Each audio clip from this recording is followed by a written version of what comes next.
evening, everyone. Welcome to War Cradle Studios. This is our live Q&A. I'm Lee, and with me is Stuart. Hello.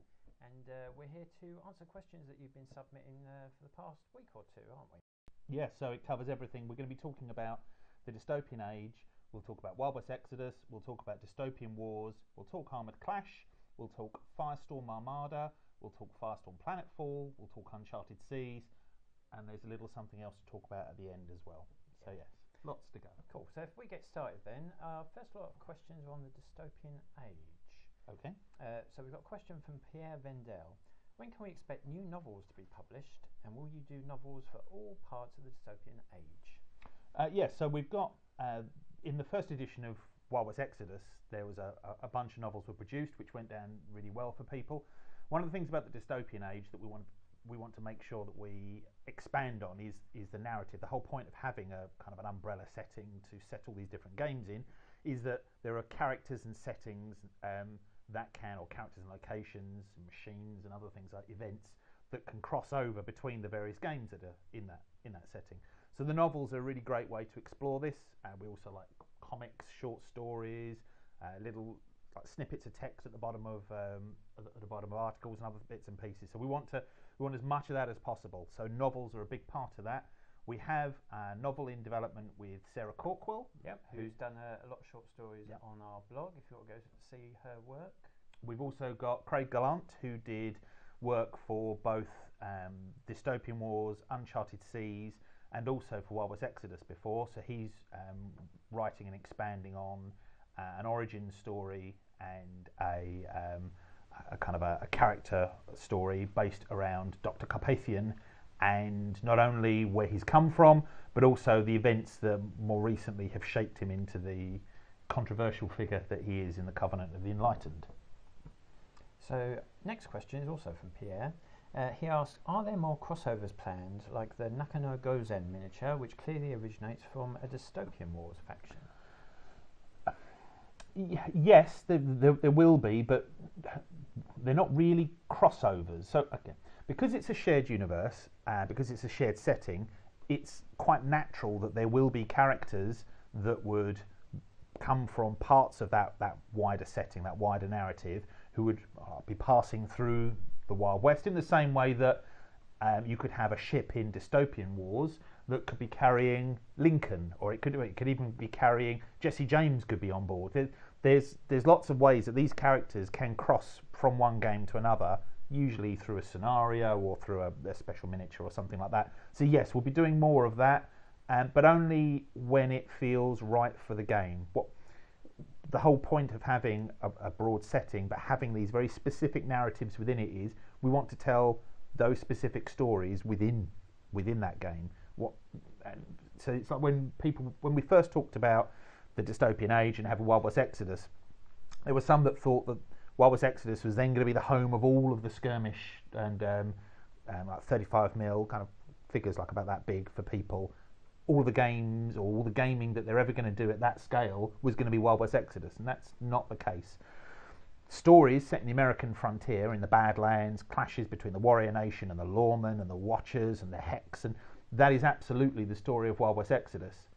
We're not going to be tramping the Ottoman Sultanate through it. We're not going to be skimming the League of Crimson over the top or any. Those are things that strongly feature in other games. We may touch on them as they brush against the Wild West Exodus corner of the world, but if something's got sufficient story to tell, we'd rather actually do a game or do a focus in that part of the world as well. So there will be some crossovers because it's a shared universe, but actually it's more likely that given time and given enough popularity for the dystopian age, we will explore whole other sections of the world, and you might see, so the Union will appear in other games, and that's not really a crossover. It's just because the Federated States are such a massive part of the dystopian age that it's only natural that they appear in lots of different games. Yeah, so you may see more of it in the narrative literature that we put out, like the novels and the comics and the short stories that appear on the blog. Like if there was a particularly brutal battle at sea where the Union came off badly or pretty well, someone might mention it in the Wild West. It might be in the newspaper, but not necessarily going to be tons of models crossing over and appearing here, there, and everywhere. Okay. So, having touched on Wild West Exodus, Yep. shall we look at some of the specific Wild West Exodus Yeah, questions? actually, there's one. So we've got, just to explain the setup we've got. So there was a whole bunch of questions that came in before we've gone live just now. So we've got those here. So every time you see me glancing downwards, I'm not seeking inspiration from the floor. I've got some notes down here for some questions. But also we have right in front of us, just beyond the camera. So you see, you might think I'm looking into your eyes, but I'm not. I'm actually reading the prompter behind you. And that will give us some of the live questions that are coming in while we're on air. So we do have a structure of how we're going to try and get through the next hour, but if there's a really good question, we may jump back or forward depending on how it goes. But more often than not, what we're going to try and do is look at the live questions and see if there's anything that neatly dovetails into wherever we are in the order of things. It also means if you're waiting for Firestorm Armada, go make a cup of tea or something, because you've got about 20 minutes before we get to spaceships. But yes, so we have Joris Clearan. He's asked lots of different things. One of the things he's asked for, though, are there plans for a role play for Wild West Exodus and the other game systems, which I guess would be like a dystopian age role play game? Well, it's certainly something that we would like to do as we expand upon the world, and a role play game is really good for getting into the bits of the world that you wouldn't necessarily see on a battlefield. So into your cities, into your towns, meeting the civilians and their day-to-day lives, which would differ in the dystopian age from what you might expect. So it is something we'd certainly like to do. Yeah, I mean, I think one of the great things about role-play games in general is it's a way for players who have that spark of creativity who want to. So a good role-play game, I think, has lots of ideas, lots of fuel to come up with your own character types, but there's also enough scope in there. So if you had some crazy idea that, I don't know, you wanted to have a character that wanted to adjust every clock in the dystopian age, maybe he's a mad clocksmith or something. He was going to do every clock in every major city in the dystopian age, and so he's this crazy traveller going around adjusting clocks and with this kind of weird clock fetish. You should be able to have some kind of bonkers character like that, but at the same point you could also have a disgraced union captain. You could have some kind of avaricious trading company representative from the crown and so on. I think role play is a great way for whatever the personal interest is of a player to come up with a really interesting character and then see how they either blend seamlessly or jar horribly with the rest of a group. So yes, definitely want to do role playing in the setting. I think the dystopian age will lend itself really nicely to it, but what we don't want to do is to unnecessarily shoehorn lots of role playing elements into the other games. So because of the scale for the games, it's not a particularly natural fit for huge role-playing elements to be part of dystopian wars, for example, because it's a game about naval combat. I mean, a person is smaller than a grain of rice, so that the individual role-playing elements there are fairly limited. But what you can get into is maybe the character of the patron who sent the fleet out in the first place, or the commodore, or something. So that where there are ways that we can get some narrative and get some story in there, of course we want to, because it's a story-rich setting. But for really pure storytelling, I think a role-play game would be perfect.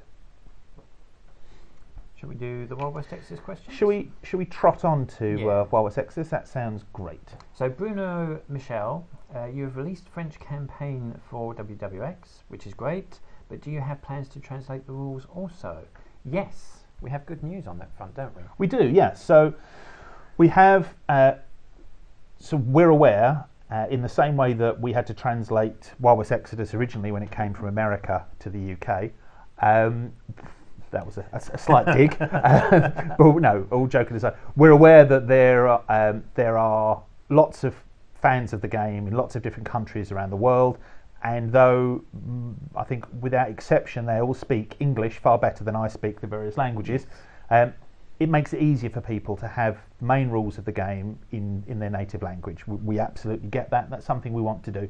We are in the final stages of Spanish translation, We know that that's been something that's been long called for. We also have a French and a German translation that are well advanced in their development. What's really important about the translation is rather than just getting the rules translated and word for word. Yeah, it's about working with the translators, really getting the intent. We want the intention behind the rules to be just as clear in the various translated versions as it is hopefully to an English person or an English speaker reading the original rulebook. It's also really important for us that there's some kind of consistency across the translation, so certain terms need to be the same word across all languages, so we're making sure that's the case. But also, and this is really important for questions that I suspect are going to come up in a moment, the English language version of the game, for somebody who the English language isn't their first language, the process of going through it and translating it actually brings up lots of really excellent questions about, again, the understanding, the intent behind certain sentences and phrases. So it's a great opportunity for us to rework the text, not just in terms of making sure that the rule actually says what we intend the rule to say, but even the way in which it's expressed, just making that absolutely as clear as possible. And what that means is that we can make an update to the rule book in terms of the phrasing of things. So there's a benefit to the original rulebook as well. Our original text gets better because we've had these partners who have helped us with the translation. So yeah, really excited about it. It's an ongoing process, and there's going to be some really, really good things coming from it. Next. Should we get another one of these? Well, I think that naturally, and I was trying to not cross into that question, but there is a natural question that follows. Okay, well, Jens Mortensen on Facebook has asked us, when will we see the announced full-sized hardcover rulebook for WWX? Well, work on that is continuing. To give you a full-sized hardcover rulebook, it's got to be worthwhile. So there's a lot of stuff that's got to go in it, and there's a lot of stuff that we've got to put together to go in it. So that's what we're doing currently. Yeah, so we've got, look, we like our rules, the version of the book that we have in our game cases or whatever that we play with, but I don't know about you, but I like nothing better. No spine. Yeah, as I have no friends, I like nothing better than sit back of an evening with a big hardback rule book and flick through. But what it lets us do, hardback rulebook is different to a softback, not just in terms of cover, but we can go a little bit long form on things. We can explain things. I'm not talking rules necessarily, but the depth of the narrative we can go into, things, additional ways to play the game, things like Badlands. We can include that in the book as well. And like I say, because there's been this opportunity to work with really talented people who English isn't their first language, what it means is that the English language version of the rules becomes better. And so when we do get to the hardback version of the book, it will be the best possible version of Wild West Exodus that we can do. Loads more stories. We'll continue to shake Sarah Corkwell, and all these little stories will come falling out of her. Craig Gallant will continue to pitch in fantastic things. It's an opportunity for us with the dystopian age, because the dystopian age is as significant for the world around Wild West Exodus as it is for dystopian wars in terms of its place in where the game fits into a wider world. So it's an opportunity for us to revisit all of the factions for Wild West Exodus and really go into detail explaining how they fit in. So rather than just having it from the point of view of the American frontier, which is how it's been in the past, we're able to, so when we talk about the Covenant of the Enlightened, we're not going to go into great lengths to talk about what's happening in Antarctica and what's happening in Russia and what's happening elsewhere in the world, but we will touch on it, because those events and having those other characters, these other major characters out there like Sturgeon and people like that, is as important in the world and does change things just as much as Carpathian has done to their world. So it's important that the background reflects that as well. It needs to be more even-handed to the whole setting. So yeah. And we've had a question asking about, will we go into the background of specific characters, will we flesh out their histories and things, and this is just another medium that allows us to do that and to connect the various stories across the whole globe, really, and that just creates even more narrative options. Let's do let's do this one here. Should we do one from... another one from Jens? Yeah, he's obviously keen on the questions. Any chance of a more regular sneak peek videos regarding upcoming releases? It has been a little while since we've done one, isn't it? It has. So, as you've noticed, and by the way, all credit to this thing around us, and you're going to see Magic. some other things are going to happen. Obviously, we're trying to be better at what we do. We're trying to show what we're doing more clearly if we can. We understand that not everybody does video, so we're going to make sure that we have a blog article coming early part of next week, which will capture a lot of this information, and it will also have a lot of the images of things that we're going to show you, because we're going to show you some stuff. But as part of that, we're also, as I say, we have this, which I think is better than what we've had in the past. Yeah, we've come leaps and strides from our original Q&A video, in presentation, in everything that Not we in do. personal hygiene though, which I Well, think is I did tell you to use some deodorant for and for that I apologise. But obviously in part, so behind the scenes, so obviously you've got Lee and I wittering on, but just off there you have Zach. Zach, give the guys at home a wave, guys and girls. You can't see it, but you can't see him, but he's waving. He's very enthusiastic. And then you in the other room, because we're a multi-room kind of group, we have Tanya and Sam. Give us a wave. Yeah, they've waved. I can hear it. They're so happy. So yeah, so there's a whole bunch of people behind the scenes. But what it means is that hopefully these things should get slightly slicker, and it should mean that the information is more easily accessible to you. And so, yes, we will do more of those videos where it's our kind of to camera stuff.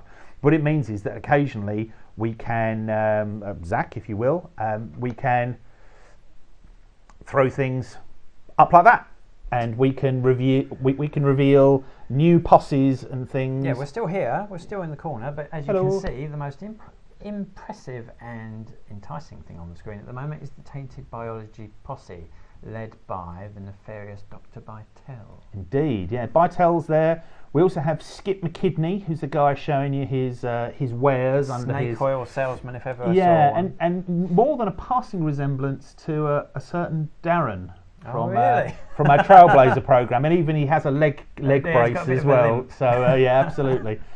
You've got the first time we're seeing hexed hounds as well, as Bytel begins to work on the kind of the serum that he's working on, and he's using it on these mastiffs to make them into these bloated monstrosities. You've also got a couple of other familiar characters there.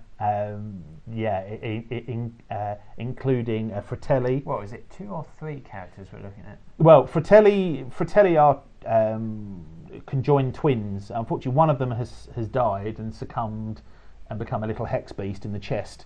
But his older brother is there still looking after him. It's kind of like having a grenade strapped to your chest, isn't it? yeah. It's slightly unstable. And then you've got Marcus as well. So that's a new pose for Marcus. You can see him running forward with the hammer time. With the hammer. Well, the great thing about Marcus actually is that the original concept art that Roberto Cirillo did for the character actually had him running, and then when the miniature was sculpted, he was done more in the kind of the hammer above his head, sort of more static pose. So bringing out the posse set like this, we've gone back to concept. We have. It's let us go back to the original concept art and express a character in another way. And it also means that those that have got the static version of the miniature have a collector's item. Yeah. So, but we're not done. We're not done. There's another picture. Can we see it? Oh, we've got more. The Conquistadors. Oh, the Conquistadors. No, I really like this new incarnation of the Conquistadors. There's a lot more going on there. I particularly like the very heavy cannons balls which are being hefted over to that gun there. Yeah, that's the Pizarro brothers. So you've got the Conquistador posse, which is Juan Ponce de Leon. He's leading it. We also have Suarez, who is our first female conquistador, and a number of other of the original conquistador miniatures who have been slightly updated and brought into this large posse. I think it's really characterful. I think it's a great looking posse, and I know it's been one that people have been after for quite some time. So both of those are coming out soon. Right, should we move on? Well, it says here we have one last concept. We have concept art, do we? Yes, we have concept art show. But we haven't got anything. What on earth are we gonna? The TX01 Automata. So the TX01. So you have the UR series, which is like the commercial models. Those are the automata that, if you're wealthy enough, you can buy. The TXs are from Nikolai Tesla. They're his personal the latest designs. technology. Yes, up to date. Money cannot buy race them. car model. Yeah, so that's the basic body of the TX automata. But because Tesla's a clever individual, indeed, A bit of a tinkerer. and also because they'll be pressed into service with the Union, that's how you paid R&D costs. You give it to the military, and they have it. Yeah. What I particularly like about these is that they've drawn some inspiration from the some of the automata that were used by the Covenant from Dystopian Wars. So again, showing those tie-ins. The rifle in particular is reminiscent from it, and also some of the parts of the body. But then bringing in some of the elements like the shock maul and the shield. It really, I think these are fantastic. I can't wait to see the miniatures of these. Really quite exciting. Proper robots as well, not automata that are kind of pretending to be cowboys or pretending to be bartenders. Yeah, indeed. Yeah, well, yeah, bartenders. They're very obviously machines, and they're very obviously deployed as a kind of a military asset. And they look intimidating. They're big, wide, heavily armed, heavily armoured. You'd think twice before arguing with Tesla on the finer points of galvanic theory. You would, but these also wouldn't look a million miles out of place in Covenant forces elsewhere in the world. Well, it's only fair that Tesla, taking a lot of his Covenant secrets with him to the Union, that they would try and take something back. Yeah, so were we to ever do a skirmish game in another part of the world, or a rank and file troop-based game in another part of the world, I would expect to see these machines employed by the Covenant elsewhere. I think that's probably all I can say on it for now. Well, that's our Wild West Exodus section so far. We're going to move on to Dystopian Wars now. We have quite a few questions for that. The first, and probably the most important one, is: have you started writing the rules yet? We are quite far along on that regard. We are. So Derek and Josh have been working hard on the original or the initial draft of the rules. And Derek and Josh are, for the people who tuned in. So Derek and Josh are two of the key writers who contributed to the writing and development of the original Dystopian Wars, and have also worked on other things during Spartan Games' tenure.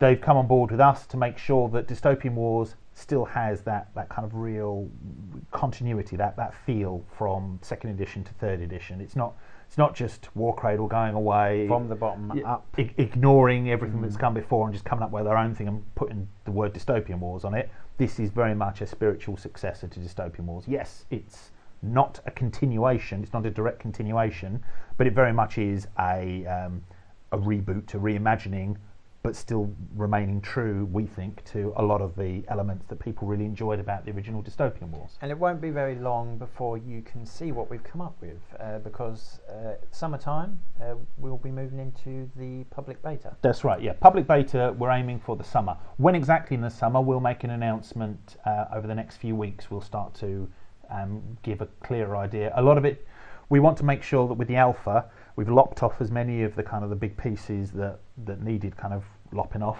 and so that when you get the beta, there's still lots there to give feedback on and polish, but also that it's as close to what we want out of the game as we think it can be before we then hand it over to the community to really kick the tires and show us what you all think of it. Yeah, so you'll be able to play it, you'll be able to make suggestions, tell us what you like, what you don't like. As we did with Wild West Exodus, we'll go back and tweak bits here and there. Yep. And then the game which eventually comes out will not necessarily be the same game that we gave you in the first place. It'll be fairly recognisable, but you'll have had your part to play in shaping the rules and shaping the game that Dystopian Wars is going to be. Okay. Right, let's do, so Michael. So Michael Fotic, I apologise. I apologise, Michael, if I've just murdered your name with my crude tongue. Another important question. It does, yeah. Exploding D6 or other dice in Dystopian Wars. Yeah, so six-sided dice, I think, are quite a key part of Dystopian Wars. And the idea of having the exploding dice mechanism is fairly ingrained in dystopian wars, we would have to be some kind of maniacs. Yeah, to want to go against that. And actually, and this is what we've said all along, we're not looking to change everything for the sake of changing it. We will only change something if we genuinely think that what we're developing or what we're reworking is going to make for a better game. I really enjoy the exploding D6 mechanism. There's no reason to change that. So six-sided dice for dystopian wars that explode, absolutely. That's not going anywhere. What about the models themselves? Will you be making plastic ships for dystopian wars? Short answer or long answer?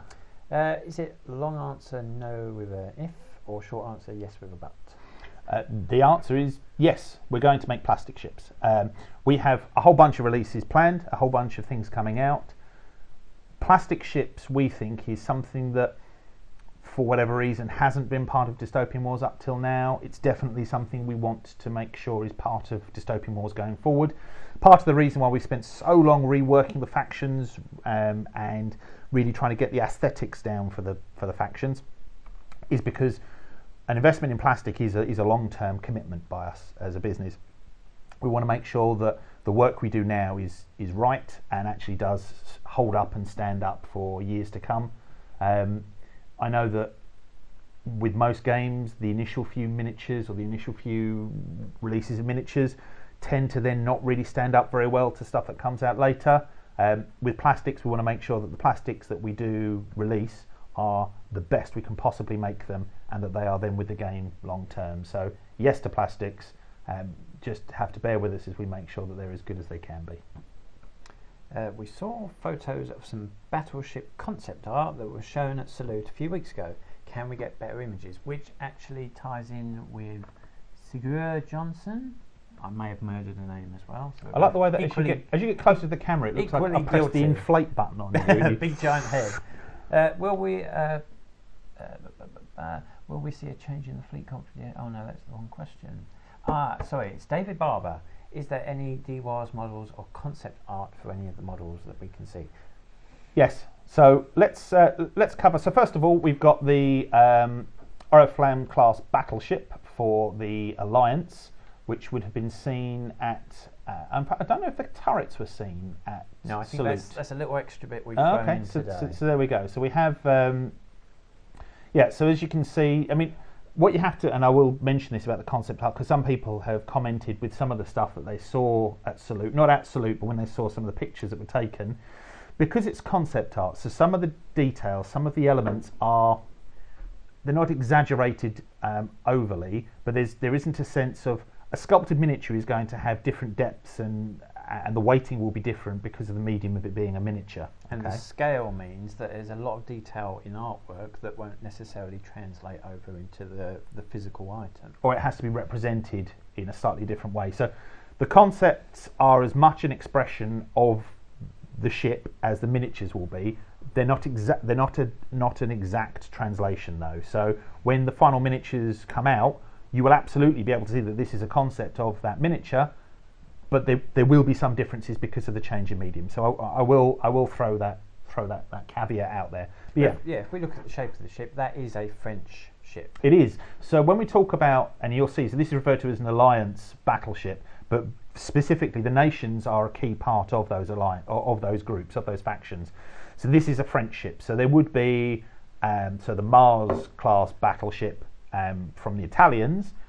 Visually will look different to the Oriflamme class for the French, but they're both alliance battleships. They're just from two different countries, and that's more to do with the pacts and the alliances that they have in the game rather than necessarily any kind of mashing together of aesthetics. So this is very much a French ship, and the other French ships and French designs will echo a lot of the features that you're seeing here. So if you have your existing French fleet and you move it into your alliance fleet, they will marry up pretty well. They will marry up visually very well. I mean, the dystopian age, I think it's fair to say, is more stylized than probably previous editions of Dystopian Wars.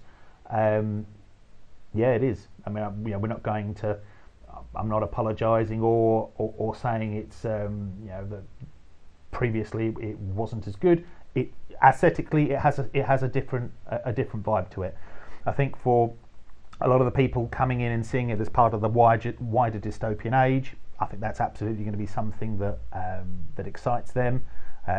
For people who already have some of the older ships and are looking to add things to their fleets, the silhouette-wise, I think these will sit alongside them quite nicely. Yeah, it's a handsome ship. I think so. Yeah. But then I'm biased because I'll be an Alliance player. Yeah, it can go in your cupboard of unpainted friendship. Of many unpainted models. We've got another concept we can show you, which is the Commonwealth Borodino class battleship. And again, here's a ship which is recognisably Russian. But I knew that. I knew it was a Russian ship. I've fought enough of them before. You've got the ablative armour. You've got the very, very familiar shape of the vessel there. Mm-hmm. But as you can see, it's got a few more flourishes on it. Yeah. So again, and it is a Borodino class. So it is. There will be some names and some elements and things that will continue over from previous editions to the current edition. That's not a. It's a continuation in spirit, if not a literal continuation. But yeah, the Borodino, the final miniature will have many of the elements that you're seeing in the concept art. It will probably build out some of them, but largely this is how it's going to look. And I would hope that for Russian players, this is something that's pleasing for them, because it doesn't look. We've not completely reinvented the Russians. It does sit quite nicely, I think, alongside the other Russian ships. I think it's again the Commonwealth. So there will be other nations that are part of the Commonwealth who will also have ships, and they may share certain turrets or some technological bits, but visually their ships will have their own distinctive look to them. We're not done, are we? Well, before we go into any other concepts, so it's important to talk about Salute very briefly. So we're at Salute. Roberto was there with his big sketchbook showing off all sorts of bits and pieces, but it very much was a package of things that we wanted to show the people that were there live at Salute, because they could talk to Roberto and he could expand on some things. It always was our intention to show in kind of high resolution and nice and up close some more concept art. So not only did we have the two that we've shown you, but we have two more that we can show you. So one of them, if we're ready, Zach. So we have the Britannia class battleship for the Crown.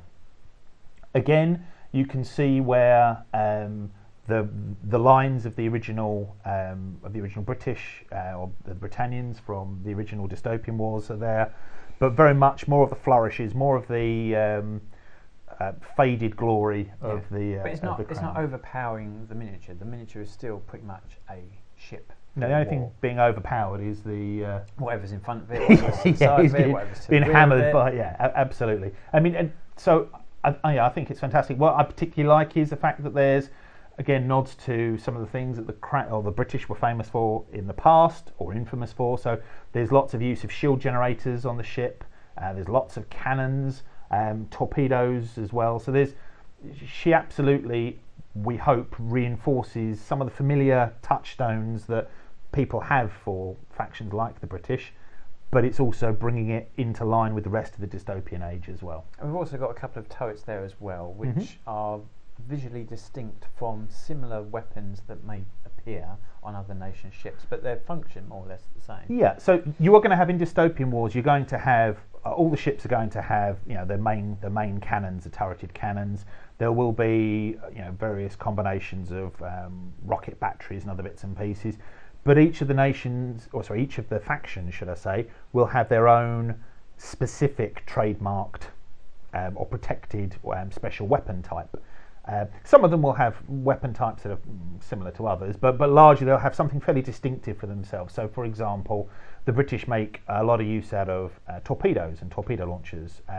Other nations and other factions may have torpedo launcher turrets, but the British, the Crown, are the best at it. That is they are masters of that particular thing.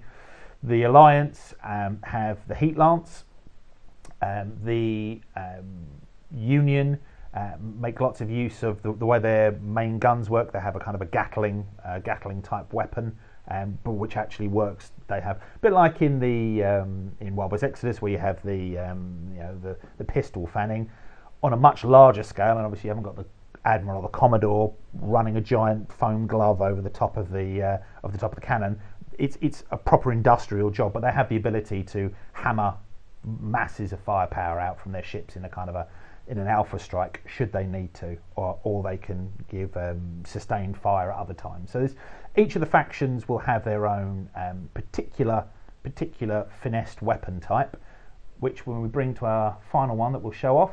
So when we look at the Elector class battleship for the Imperium, in particular this is the Prussians, you can see that there's their trademark there, or their hallmark, which is Tesla weaponry, so the arc energy. You can see there's generators not only around the superstructure, but also on some of the different weapon loads that can be loaded onto the ship, because it's a modular ship. Those have the different hallmarks of the Tesla weapons in there as well. So you'll see more of that as we explore those ship designs and those nations and factions in greater detail. You'll see a lot more of that unique weapons and unique silhouettes and designs will become clearer for all of the factions concerned. I think it's worth pointing out the detail that Roberto has put into this concept. You can see just off to the right we've got a little diagram of how the bridge works, depending on what sort of weapon options have been taken for the ship. So if you've got the very large forward-facing cannon, you may need to raise the bridge up slightly. Well, you would to get the cannon loaded on board anyway. Yep. And for the recoil, I imagine as well. But if you were to take the turrets, which have movement, so arcs, you probably wouldn't need to move it as much, and that might not necessarily be all the weapon types that we stick on that ship. So it's versatile, and it just shows some of the detail that goes into the designs. They're not just thrown together. There's thought that's gone into that. It tells a bit about the Prussians and the Imperium as well in the way that they approach warfare. So you'll see more of that modular nature will be one of their hallmarks, insofar as the kind of the slightly more ostentatious and arrogance of firepower is a hallmark of the Crown and so on. So each of the factions, not just in terms of weaponry, but in terms of style, that's going to speak to the character of the different factions involved. Well, I hope you enjoyed that. We've got some more questions. Well, I was going to say, let's do some ones that have come. Yeah. So Tom Newis is stunned that we have aft-facing Russian turrets. I know we went there. Well, they have to. If they didn't learn from their mistakes, then they were doomed to repeat them. So somebody thought, actually, what if we stuck a turret on the back? Well, this is it. I mean, it's quite possible that somebody didn't read the playbook, that Russians don't have turrets at the rear, and that centre structure does rotate as well, which is quite handy. We've got Florian Bittersman says, when we bring dystopian back, please make the Austrians, who had such a big empire, never got any minis. We absolutely are going to make sure that the Austrians are an important part of the Imperium, and they will very much bring their own particular flavour to the game. Won't be in the initial wave of nations that we bring out, but we have lots of nations who are going to bring their own style to the factions coming sort of in the coming years. There is a question here from Todd Pressig. If time allows, which it does, will you talk about what's going on at Gen Con? We are going to Gen Con. Yeah, we are going to Gen Con. We have lots of events at Gen Con. They should be being announced sort of in the next few days. Imminently. We will be having a gunslinger tournament at Gen Con. We have our booth at Gen Con as well, and there'll be lots of opportunities to not only demo Wild West Exodus, but you'll also be able to have a demo of Dystopian Wars. That'll be one of the first places, certainly be the first place in the United States where you'll be able to play Dystopian Wars, the 3rd edition.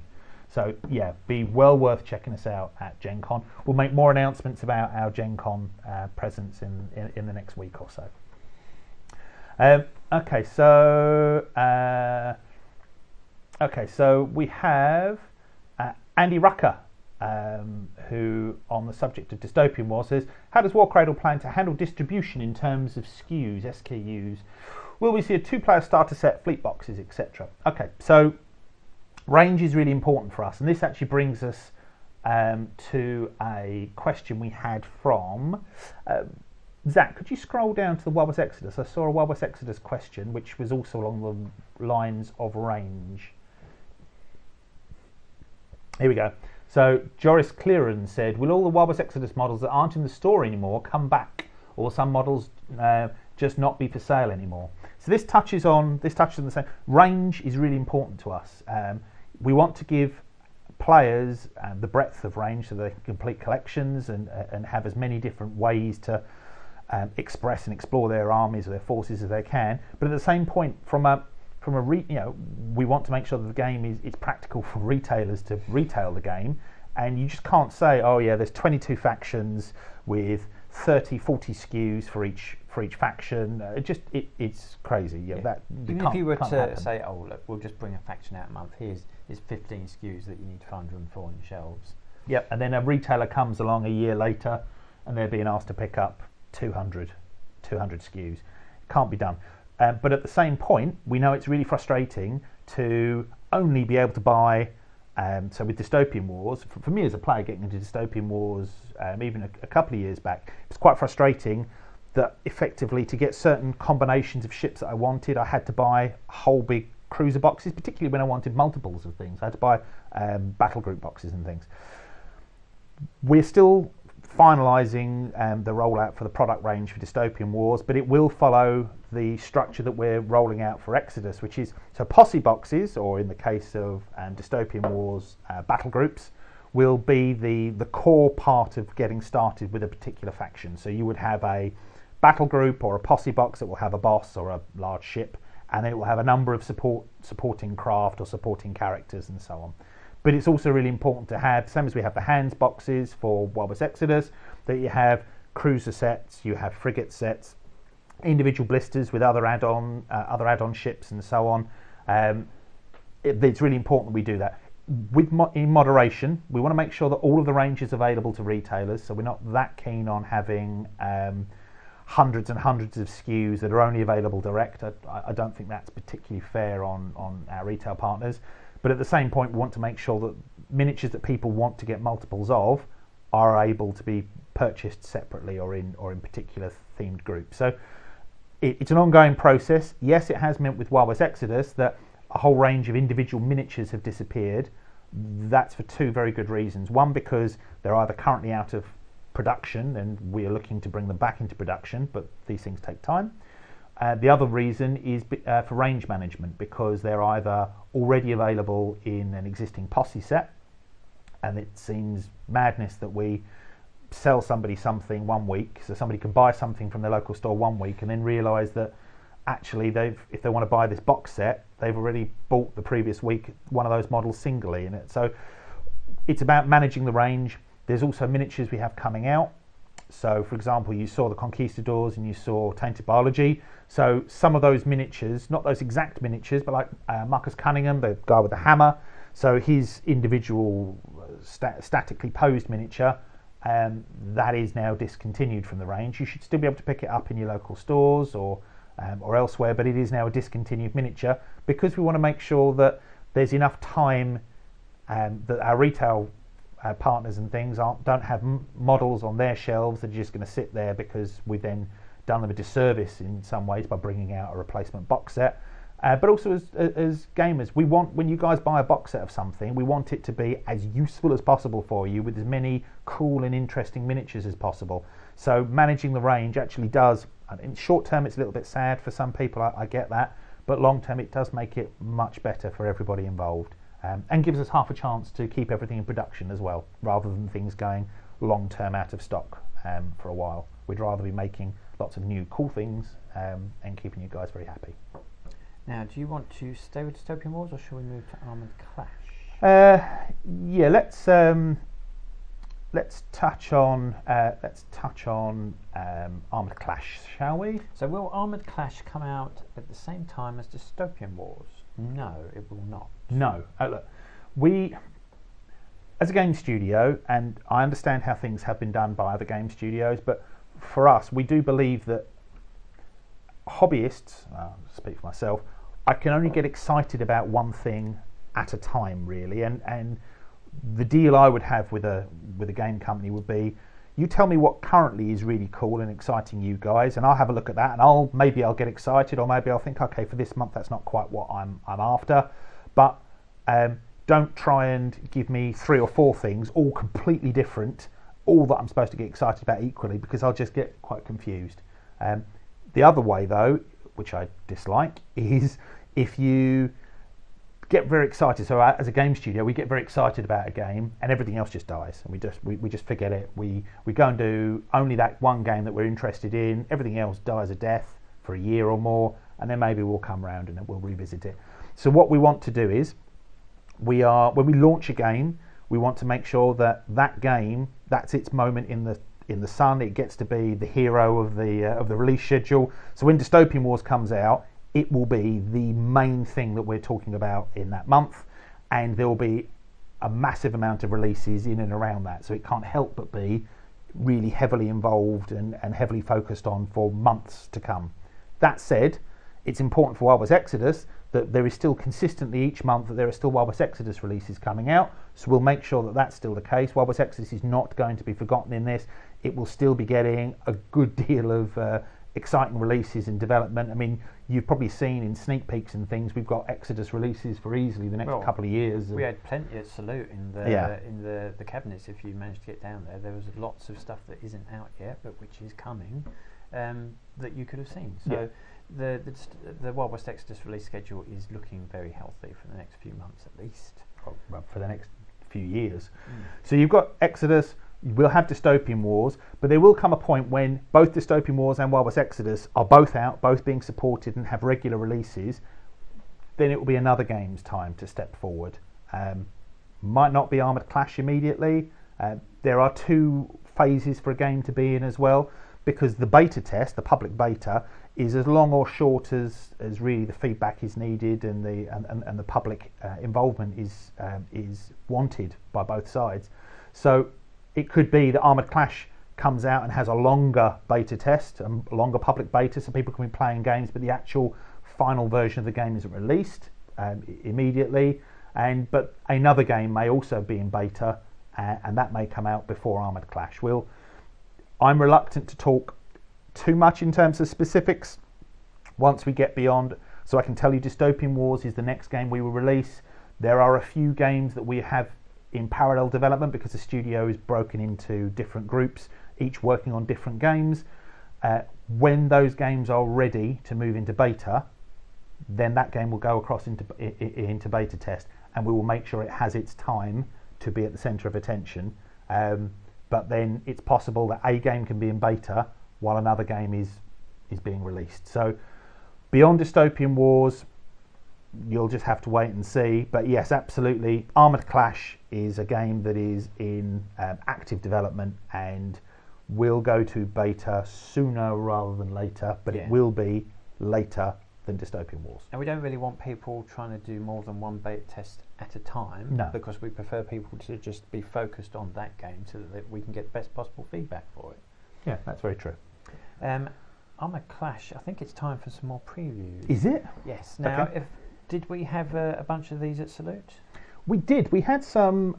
We showed off again. Roberto, cunning individual that he is, managed to sneak some concept art for Armoured Clash out. Now, one of the things about Armoured Clash is, so it's a different scale to Wild West Exodus, and it's a different scale to Dystopian Wars. It's 10mm, or 1 to 160, I think, something like that. It's a 10mm game, and the important bit about that is it means that rather than having a fighter aircraft, tiny flyer in Dystopian Wars, a single seater like a man or a woman in a fighter aircraft, it's about that big. It's quite small. It's smaller than Pinky now. In Wild West Exodus, or in a game of that kind of scale, your aircraft is going to be more like kind of that. Yes, probably about that. And Armoured Clash is going to be the comfortable middle ground. Yeah, so Armoured Clash, your aircraft are going to be about that big. Yeah, so about inch and a half, 2 inches long, about 2 inches long for an aircraft in Armoured Clash. And so what it's let us do, Roberto in particular, is it's let him look at some of the tiny flyer tokens from Dystopian Wars and then extrapolate them out into fully fleshed out aircraft. Which means more detail. Yeah, and it lets us, so if we look at the Union Corsair, for example, so you can see here, it very much, you can imagine this as a Wild West Exodus miniature on an airstrip or something.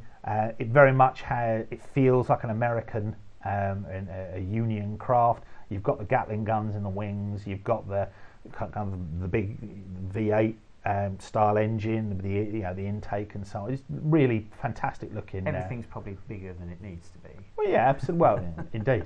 But it has that silhouette, that distinctive Corsair, like a World War II Corsair. So I think it's it's a great example of the kind of thing that Armoured Clash is going to let us do with the miniatures. We only change the scale because we want to do interesting things with the miniatures and give people an exciting reason for that game to be the game that they want to play. We haven't done it just because we have this urge to just change scales for things. We've done it because of the modelling and the miniature opportunities it gives us and the style of game, the type of game that we can play. So you look at the Union Corsair. I love the Corsair. Actually, this was the first aircraft that we did for Armoured Clash. But it's very different from the Crown Defiant class fighter, which again is recognisable to anyone with Britannian Tiny Flyer tokens. Yeah, also anybody that's a fan of the Battle of Britain or any of those kind of old war films. I mean, there's shades of the Spitfire in there. There's shades of a biplane in there. It's even got like a historical Defiant. It's got that. It's got a turret on there. So ball turret at the back. Yeah, the Crown. So the Defiant is a 2-seater aircraft. That's probably my favourite. I really like the Crown. It's very attractive. It's not my favourite, but we'll get to that shortly. Will we now? So you've got, but again, hopefully you can see why when we're talking about the detail, why we are going in this way. You can, if you squint really hard, you can pretend that the Tiny Flyer tokens look like that. Next up, we've got Imperium Messer class fighter. Messer class, so again, recognisable. Yeah, again, yeah, it is, but it's also the shades of World War II, German fighter craft.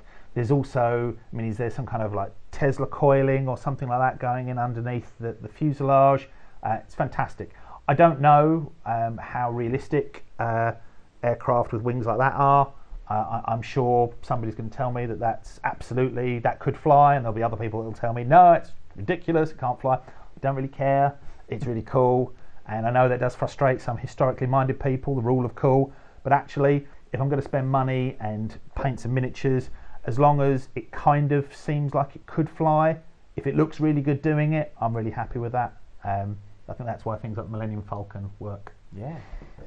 Next up, we have the Commodore class fighter from the Commonwealth. Yeah, so the Commonwealth. That's a very nice silhouette there. Yeah, distinctive as well. I like the way the main guns are kind of arrayed around the nose. It's got its jet intakes on the wings. Yeah, really quite a sweet aircraft. Yeah, very, very nice. And again, a Russian aircraft for the Commonwealth. So if you were fortunate enough to be at Salou and you managed to pin Roberto down, that's what he would have showed you. He would have shown you these 4. But we have a couple more that we can show you. First up is the Alliance Malinos class fighter. Yeah, so the Malinos, I must admit, when Roberto did the original sketches, I just kept flicking Tiny Flyer tokens for the French at him until eventually he got the impression. It does look like the.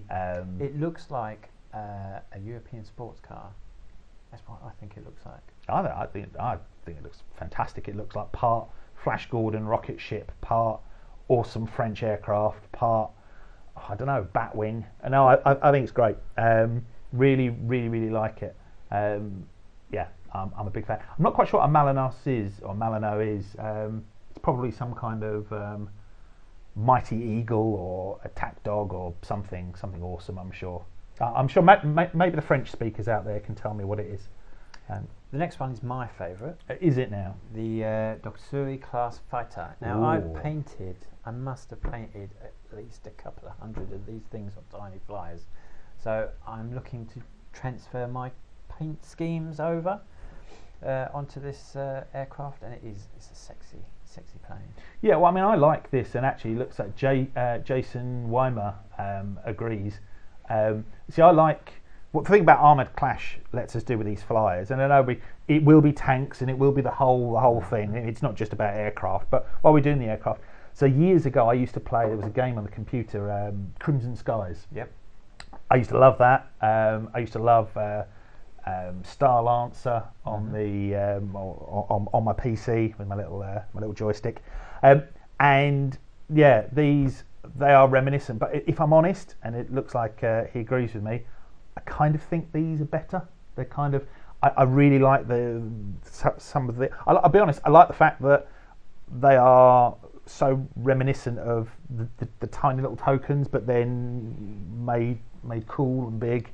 Yeah, I'm very excited. I might try and convince the studio to do an aircraft game, and yeah, that'd be good. I'll have to paint up another couple of hundred of these things, but much bigger. They could take for ages. We're getting on for time, so if we rattle on. Well, we've got Uncharted Seas next, okay, which is quick because we've only got the one question for today, which is what's the latest with Uncharted Seas?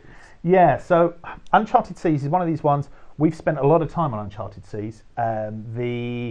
It's in quite an advanced stage. I've seen the rules. It is in quite an advanced stage of development.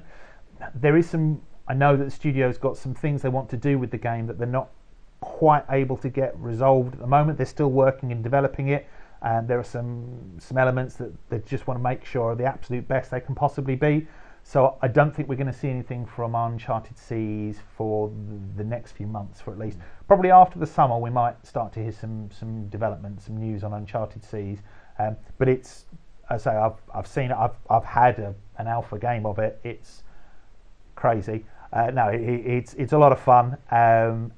But we're going to be a little while, I think, before we see more on it. Yeah, but that just shows what we were talking about is a lot of things in development at the same time in the studio. And the studio wants to make it the best they can possibly make it.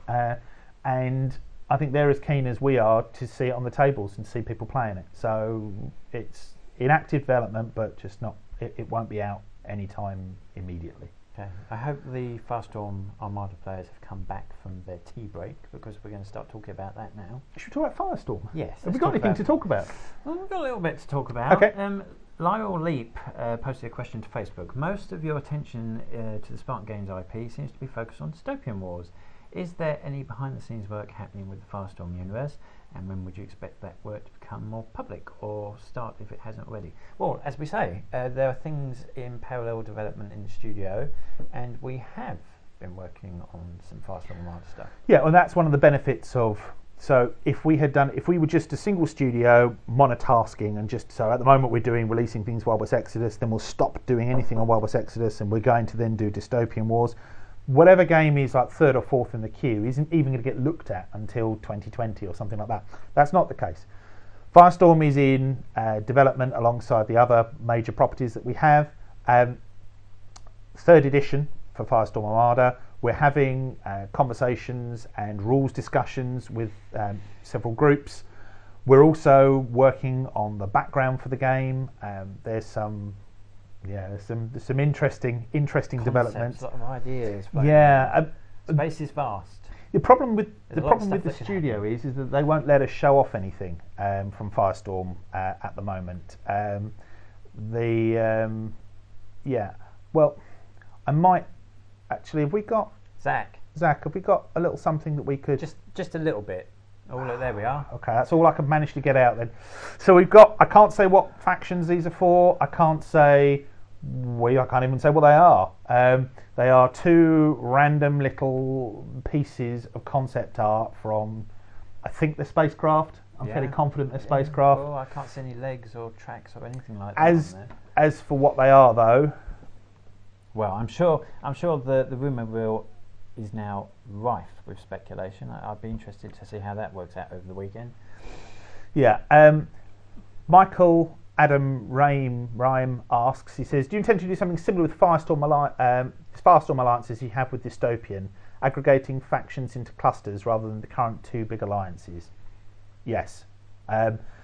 Splitting the game into two factions is there are some good things to do about that, but largely I think it probably makes it more difficult to create narratives and get games going than make it easier. So yes, that will be one of the things. We'll be making the however many factions Firestorm will have, making each of them a hero in their own story, in their own right, that they stand up, and that when you look at it and when the aesthetics and the background for that faction strikes a chord with you, you're like, these are the ones. This is the best faction. I'm not interested in all the other. This is the faction that I want to get involved in. So we want to make sure that that's true, rather than it being that you kind of pick a large alliance and then you're still really going for a faction within that alliance, but then it's kind of weird why you'd be fighting other people in the same alliance. So we're working on that. We'll show more about the narrative in the coming months. But the important news is that absolutely Firestorm is in development, and there has to be, because we have a question about can you tell us anything about new starships coming out? I heard something about Plastic Relfosa. Well, multi-part plastic ships is something that we very much aspire to do for Firestorm Armada. It's not something that existed in Firestorm Armada before, but it is plastic sprues is something that we do across all of our games, and it is something that we are very interested in pursuing.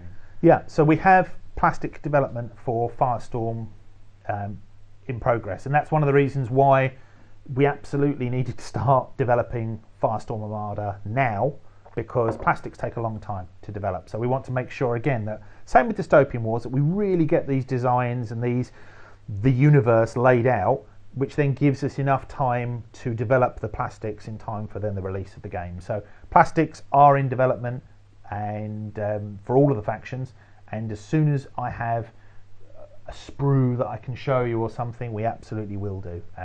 Very excited. And in a space combat game, there are design choices that you can make that a naval game won't let you do, because of the way that ships can be built in space. It will become clearer what I'm talking about, I think, once we start to show things off. In Dystopian Wars, a big chunk of the actual ship doesn't exist because your model is on the table, and a lot of it would be underneath the water. But in space, the whole vessel is the model that you're playing with. Okay. Will the new Firestorm Armada have a different scale? No. There's nothing wrong with the scale that we have now for Firestorm Armada. Yeah, I mean, there's an abstract spacecraft are really huge, and I mean, depending on how fine you are with your detail brush, the size of your windows may differ from person to person, which then may affect the scale that in your head. Yeah, I like having ships where you can pick windows out, though. It gives a sense of scale to the ship. The starships will still be massive, and you will still have different sizes. You'll have battle cruisers, battleships, frigates, destroyers, cruisers, and everything in between. So expect to see things that will structurally fit alongside where Firestorm currently is, but with our advances in modelling and manufacturing. Yeah, we can explore that. And also the MD, Richard, Managing Director, is really, really keen on science fiction. It's a real passion for him, so he will be pushing the studio to explore as many different designs and many different real, this one's for you, Richard, real technologies as we can go into a whole. They all seem to be named after scientists, which is weird. Yeah, well, that's one of the perks of being a scientist. Yeah, but I get stuff named after you. I miss things like hyperdrive and warp drive, and you can call it the Johnson hyperdrive. Yeah, I suppose. Anyway, moving swiftly on. What's happening with Planetfall? Planetfall, yeah, that's a very good question. That's John Binham has asked that. Well, we've got a lot of work that we're doing on Firestorm, which is fleshing out the world, creating all of the relationships between all the factions. That work has to happen before we can properly look at Planetfall. That's right, yeah. I mean, there's no point going to the same way with Dystopian Wars and really Armoured Clash. In some ways, we can't do an Armoured Clash until we've done Dystopian Wars, and we couldn't really we need to flesh the universe out, we need to flesh the world out before we can then start to explore other parts of it. And it's the same with Firestorm. It's really important that we have the universe of Firestorm Armada, which then, as long as when we're designing that universe, we make sure that we talk about that there is ground combat. I mean, the worst thing to do would be to say ships can't claim land. Yeah. It might be able to float above it, but any number of things could happen beneath that ship. The ship can't really do anything about, apart from maybe take pot shots at whoever's doing those things. Yeah. So we want to make sure that ground combat, there's a reason for it. There's a very logical reason why that fits into the setting, and we're making sure that's incorporated into the narrative, into the background of the new Firestorm. And then absolutely, Planetfall is the next port of call once that's established. Yeah, I mean, when Spartan closed, it had a lot of games, it had a lot of IP that was fully fleshed out, but they built that over a number of years, and we don't have, we can't simply just push everything out all at once because it exists. We do need to take a bit of time to make sure that what we do release is of a quality that we would want people to have it. Okay, so we're nearly out of time. There's been loads of questions, and we'll do. It's been a long time since we've done a Q&A. I mean, Zach's done some great work with the visuals here. We hope it's been good for you as well. So what we'll do is we'll try and do another Q&A fairly soon. I mean, and this isn't like one of my soons. This is actually genuinely soon. We will try and do another one. So we'll announce a date hopefully in the next. Well, maybe even next week we'll announce a date for when the next one will be. And everything that we've talked about today, as well as all of the images that we've shown you, they will be available on the blog very soon. So keep an eye out for that. Again, that will be early next week. Yeah. Early next week. If there's anything you want to go back over, or if you just want some nice high-res pictures without us in the corner, you'll be able to get hold of those. We have saved one little piece though. Save the best till. Well, it's not really the best or last, but it's an exciting announcement to kind of put in at the end. We are announcing Warcradle Classics. So, Warcradle Classics will be classic Dystopian Wars, okay, and classic Firestorm Universe miniatures will be coming back out again from June 2018. So June this year, they're going to be coming out. It's going to be in limited quantities, and I'll explain a little bit why that is and how this has come about. So if you've been kind of up to date with where we are, since we took over from Spartan, we inherited a whole load of moulds and other bits and pieces, masters and so on. For us, we couldn't just, I know some people wished we did, we couldn't just start slopping resin in them and just getting them back into production. We had to go through those moulds, check them, test them for quality, see actually if the miniatures that are coming out are usable, and actually all the pieces are there. Some of the moulds are damaged and so on, or perished. And it wasn't that there was a pile of Firestorm moulds and a pile of Dystopian moulds. They were all mixed in. The tops and the bottoms weren't matching up to what. So it was a lot of work just to go through them.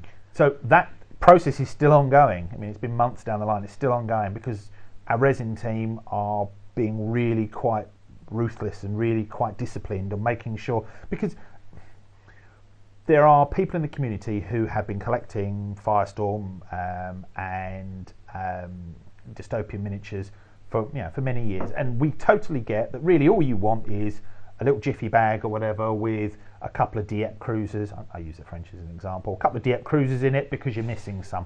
We absolutely get that, but the danger that we have is if we just start pumping another game, our previous studio's miniature output out just randomly, that it will go out with our name on it, and we want to be sure that if somebody encounters a miniature that says Warcradle Studios on it, that actually it is a miniature that we would want to have released under our own banner. So that's where this process is going.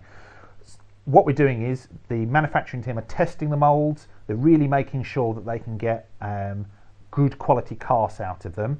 In the process of testing them though, and exploring the moulds and so on, cataloguing, they're ending up with production runs because they have to do a production run through the mould in order to make sure it works.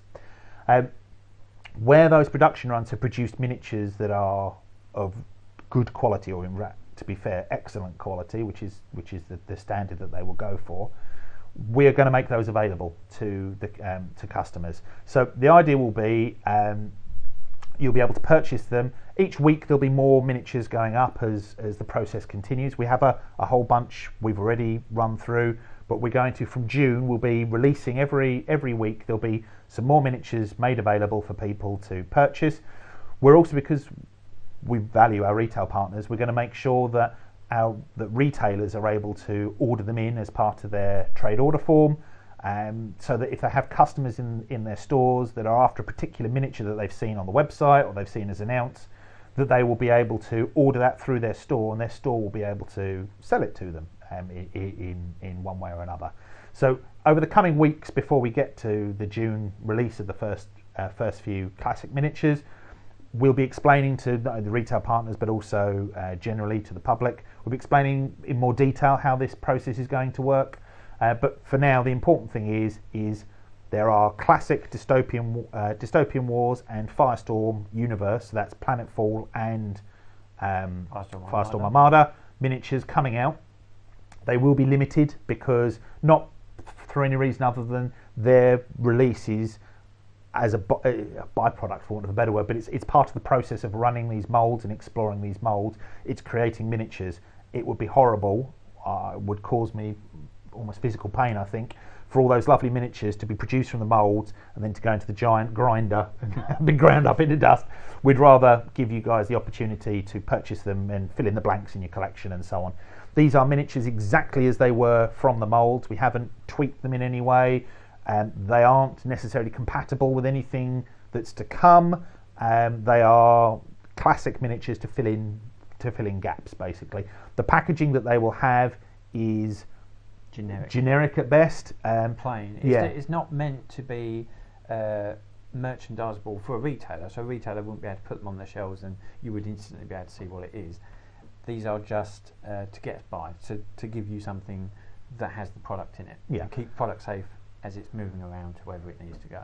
But when you see it, by all means, support your local game store, and they can order it through us. You don't have to buy it direct. You should be able to order it through your retail. But as I say, we'll announce the specific details of how that's going to happen a little bit down the line.